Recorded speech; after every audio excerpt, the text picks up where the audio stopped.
2 दिवस गेल्लो फिराक, त्यामुळे व्हिडिओ करूक म्हाका गावाक नाही. आज मी केले फोडणेचो भात, कारण फिरान इला की ना एकदम आळस भरता, मग काय करू या सुचना ना.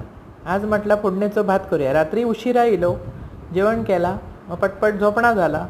उरलेलो भात म्हटलं सकाळी फोडणेक घालूया, गरमागरम. पाऊस पण भरपूर पडता, मे महिनो असलो तरी. एक कढई घेतले, त्याच्यात घातले तेल, ठसठशीत लसणीची फोडणी दिली ठेचून, बारीक चिरून कांदो, उभी चिरून 2 मिरच्यो, वरसून हळद आणि लाल तिखट. आणि हो साधो सोपो होता हो. आणि 2 दिवस प्रवासात भरपूर खाणा पण झाला. आणि मग आंग मोडान इल्ल्यासारखे येता. मग आपला घरचा खाणा सगळ्यांक आवडता.